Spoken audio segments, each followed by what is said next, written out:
आज की इस वीडियो में हम स्टडी करेंगे कि स्टैटिस्टिक्स के अंदर सैंपलिंग होती क्या है। देखिए, अगर सिंपल वर्ड्स में बात की जाए तो sampling is a process of selecting the samples, यानी सैंपल्स को सिलेक्ट करने का जो प्रोसेस है उसे ही कहा जाता है सैंपलिंग।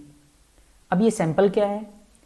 देखिए, मान लीजिए आपके पास एक बहुत बड़ा ग्रुप है जिसके अंदर बहुत सारे इंडिविजुअल्स हैं, आइटम्स हैं या एलिमेंट्स हैं। इस लार्ज ग्रुप को हम कहते हैं पॉपुलेशन। और जब हम इन सभी आइटम्स पर स्टडी नहीं परफॉर्म करना चाहते, क्यों नहीं करना चाहते? किसी भी रीजन से, हो सकता है कॉस्ट ज्यादा हो सकता है टाइम इतना अवेलेबल ना हो सकता है फिजिबल ही ना हो। तो ऐसे केस में हम क्या करते हैं, इस लार्ज ग्रुप में से, जिसे पॉपुलेशन कहते हैं, इसमें से कुछ आइटम सेलेक्ट करते हैं। इन सिलेक्टेड आइटम के ऊपर हम स्टडी परफॉर्म करते हैं और ये जो सिलेक्टेड आइटम है जिसके ऊपर आप स्टडी परफॉर्म करेंगे, इसे ही कहा जाता है सैंपल। और जैसे मैंने बताया, सैंपल को सिलेक्ट करने का जो प्रोसेस होता है उसे कहा जाता है सैंपलिंग। अब बात करते हैं कि सैंपलिंग करते कैसे हैं। सैंपलिंग के लिए बहुत सारी टेक्निक यूज होती हैं। उसमें से जो फ्रिक्वेंटली यूज होने वाले 9 टेक्निक्स हैं उन्हें मैं यहां पर आपको ब्रीफ में बताऊंगा, डिटेल में अलग अलग वीडियो में आपके लिए डाल दूंगा। तो चलिए स्टार्ट करते हैं। सबसे पहली टेक्निक, सिंपल रैंडम सैंपलिंग। अब देखिए, यहां पर जितनी भी टेक्निक मैं बताऊंगा ना, मोस्ट ऑफ टेक्निक्स के नेम से ही आपको पता लग जाएगा कि ये क्या करती है। जैसे सिंपल रैंडम सैंपलिंग। अब ये सिंपल है, रैंडम है, यानी इसमें हम क्या करते हैं, इसमें हम पॉपुलेशन में से, पॉपुलेशन मतलब लार्ज ग्रुप ऑफ आइटम्स, उसमें से रैंडमली कुछ को पिक करते हैं। अब कौन सा पिक होगा, क्योंकि रैंडमली पिक कर रहे हैं तो कुछ पता नहीं है कि कौन सा पिक होगा। So every member of population has an equal chance of being selected, यानी हर एक के इक्वल चांस है, किसी को भी पिक किया जा सकता है। ठीक है। दूसरी टेक्निक का नाम है सिस्टमैटिक सैंपलिंग। अब देखो, यहां पर वर्ड आ गया सिस्टमैटिक, यानी एक सिस्टम होगा जिसके थ्रू हम सैंपल सेलेक्ट करेंगे। जैसे कि हम एवरी nth एलिमेंट को सिलेक्ट करेंगे। nth मतलब nth आप डिसाइड कर सकते हैं, आप हर 3rd को सिलेक्ट करना चाहते हैं, आप हर 7th को सिलेक्ट करना चाहते हैं या 12th को सिलेक्ट करना चाहते हैं। जो भी सिस्टम आप चूज करेंगे उसके अकॉर्डिंग हम सैंपल सिलेक्ट करते जाएंगे। इसी टेक्निक को कहा जाता है सिस्टमैटिक सैंपलिंग। क्लियर? चलिए नेक्स्ट पे मूव करते हैं। Third one is stratified sampling. यहां पर हम क्या करते हैं, एक बड़े ग्रुप को यानी पॉपुलेशन को सब ग्रुप्स में डिवाइड कर देते हैं। अब ये सब ग्रुप्स कैसे बनाए जाते हैं? ये जो सब ग्रुप्स बनाए जाते हैं ये डिपेंड करेगा डिफरेंट कैरेक्टरिस्टिक्स के ऊपर, किस तरीके से आप डिवाइड करना चाहते हैं। मान लीजिए एक लोगों का ग्रुप है तो हो सकता है उसमें आप जेंडर के हिसाब से डिवाइड कर लें, फीमेल अलग मेल अलग, या फिर हो सकता है कुछ और आइटम्स हों जिन्हें आप कलर के अकॉर्डिंग डिवाइड करना चाहें, जैसे रेड कलर का अलग ग्रुप हो गया, ग्रीन का अलग, ब्लू का अलग, और इस तरीके से आपने डिवाइड कर लिया। अब ये जो सब ग्रुप बनते हैं इन्हें कहते हैं स्ट्राटा। क्या कहते हैं? स्ट्राटा। ठीक है। अब सब ग्रुप्स बनने के बाद में हर एक सब ग्रुप में से कुछ आइटम सेलेक्ट किए जाएंगे रैंडमली, और इस तरीके से जो हमारा आइटम का ग्रुप बनेगा उसके ऊपर हम फिर स्टडी परफॉर्म करेंगे। तो यह है stratified sampling technique. Clear? Next technique है क्लस्टर सैंपलिंग। अब देखिए, ये भी आपको बिल्कुल स्ट्रैटा की तरह ही लग सकती है, लेकिन एक्चुअल में ये डिफरेंट है। इसमें क्या डिफरेंट है? इसमें भी हम पॉपुलेशन को कुछ क्लस्टर्स में डिवाइड करते हैं, यानी कुछ सब ग्रुप्स में डिवाइड करते हैं। लेकिन ये जो सब ग्रुप्स बनते हैं ये किस तरीके से बनते हैं? इसमें हर एक ग्रुप में हर एक तरीके की चीजें होंगी। जैसे कि स्ट्राटा के केस में तो हमने मेल अलग कर दिए थे, फीमेल अलग कर दिए थे। यहां पर दोनों कंबाइन ही रहेंगे तो एक ग्रुप अलग होगा और एक ग्रुप अलग होगा। ठीक है। फिर इस तरीके से जो भी ग्रुप हमारे पास होंगे, फिर उनमें से कुछ ग्रुप रैंडमली सेलेक्ट करेंगे और उसके ऊपर हम स्टडी परफॉर्म करेंगे। इसे कहते हैं क्लस्टर सैंपलिंग।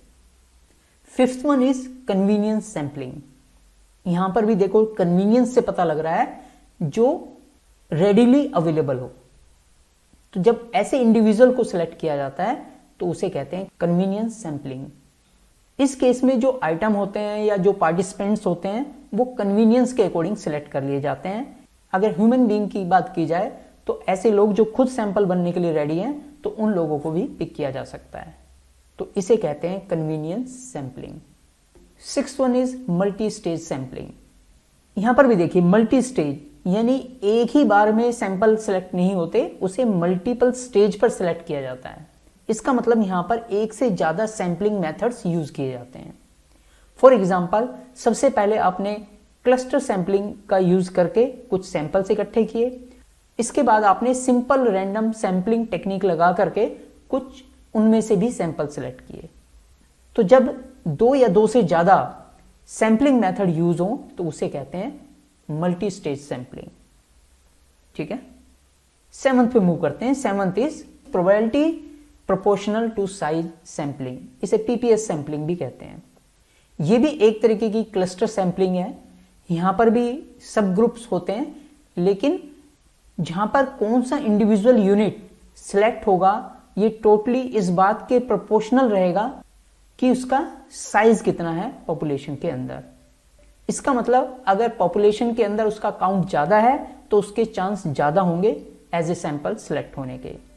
मान लीजिए हम एक स्टडी परफॉर्म करना चाहते हैं टीचिंग क्वालिटी के ऊपर, और किसके ऊपर परफॉर्म करेंगे? एक सिटी के सभी स्कूल्स के ऊपर हम ये परफॉर्म करना चाहते हैं। मान लीजिए हमने 3 स्कूल उसमें इंक्लूड किए। मान लीजिए पूरे सिटी के अंदर 3 ही स्कूल हैं और स्कूल ए के अंदर 300 स्टूडेंट है, स्कूल बी के अंदर 500 है और स्कूल सी के अंदर 200 स्टूडेंट्स हैं। ठीक है, तो इसका मतलब जो स्कूल ए की सिलेक्ट होने की प्रोबेबिलिटी है वो कितनी है? 30%, और स्कूल बी की 50% और स्कूल सी की 20%। तो इस तरीके से जब सैंपल सेलेक्ट किए जाते हैं तो उसे क्या कहते हैं? Probability proportional to size sampling. Clear? 8th one is quota sampling. अब देखिए यहां पर भी नाम से पता लग रहा है कोटा, यानी रिसर्चर्स क्या करेंगे, जो भी इनका पर्पस है जब तक वो पूरा नहीं हो जाता तब तक इंडिविजुअल्स को सिलेक्ट करते रहेंगे एज ए सैंपल। ये कैसे काम करता है? मान लीजिए हमारे पास एक पॉपुलेशन है, यानी ग्रुप ऑफ आइटम्स हैं, इसमें से हम कुछ कैरेक्टरिस्टिक्स के ऊपर कोई स्टडी परफॉर्म करना चाहते हैं। तो हम क्या करेंगे, जो भी इस कैरेक्टरिस्टिक्स के अकॉर्डिंग फिट बैठेगा उस सैंपल को कलेक्ट करते जाएंगे। ये कैरेक्टरिस्टिक क्या हो सकती है? ये एज हो सकता है, जेंडर हो सकता है, इनकम लेवल हो सकता है, एजुकेशन हो सकती है। जो भी इस कैरेक्टरिस्टिक्स, इस क्राइटेरिया के अकॉर्डिंग फिट बैठेगा उसे हम एज ए सैंपल सेलेक्ट करते रहेंगे। कब तक सिलेक्ट करेंगे? इसके लिए हम एक कोटा सेट करके रखते हैं। फॉर एग्जाम्पल, मान लीजिए किसी सिटी की पॉपुलेशन में 50% मेल है, 50% फीमेल है, तो हो सकता है रिसर्चर्स ने इस तरह का कोटा सेट किया हो कि सैंपल के लिए हम 50 मेल लेंगे और 50 फीमेल लेंगे। तो जब तक 50 मेल और 50 फीमेल पूरे नहीं हो जाते तब तक वो फीमेल और मेल इंडिविजुअल्स को सिलेक्ट करते रहेंगे। तो इस तरीके से जब एक पर्टिकुलर कैरेक्टरिस्टिक्स के लिए और डिफाइन कोटा के लिए जब सैंपल्स इकट्ठे किए जाते हैं तो उसे कहते हैं क्या? Quota sampling. Clear? 9th one is the snowball sampling. जैसे एक स्नोबॉल अगर काफी ऊंचाई से नीचे गिरे तो वो जब तक नीचे पहुंचेगी काफी बड़ा एक स्नो का बॉल वो बन चुका होगा। यानी स्टार्टिंग में वो स्मॉल होता है, लेकिन जैसे जैसे नीचे जाता जाएगा और एलिमेंट उसके साथ जुड़ते चले जाएंगे और लास्ट तक ये एक बहुत बड़ा स्नो का बॉल बन जाएगा। ठीक है, तो इसी टेक्निक पे हम कई बार सैंपल भी सेलेक्ट करते हैं। कब करते हैं? इसका यूज तब करते हैं जब हमें अपने स्टडी के लिए जिस तरीके के कैंडिडेट चाहिए, जिस तरीके के आइटम चाहिए, उन्हें फाइंड आउट करना मुश्किल हो। तो उस केस में हम क्या करते हैं, केवल कुछ कैंडिडेट से या कुछ आइटम से अपनी स्टडी स्टार्ट करते हैं, फिर उनसे और लोगों के रेफरेंस लेते हैं, फिर वो जो रेफरेंस होते हैं उन्हें अपनी स्टडी में इंक्लूड करते हैं और उनसे भी बाकी और लोगों के रेफरेंस लेते हैं। तो इस तरीके से ये टाइम के साथ साथ इसका साइज बड़ा होता जाता है, इसीलिए इसका नाम दिया गया है snowball sampling technique. I hope sampling क्या होती है और इसे परफॉर्म करने के कौन कौन से इंपॉर्टेंट तरीके हैं ये आपको क्लियर हुए होंगे। और अगर आपको ये क्लियर है तो यहां पर है आपके लिए क्विज। आपने इस क्वेश्चन को पढ़ना है और अपना आंसर मुझे कमेंट सेक्शन में देना है। देंगे? यस और नो? आई होप आप जरूर देंगे। All the best, keep watching.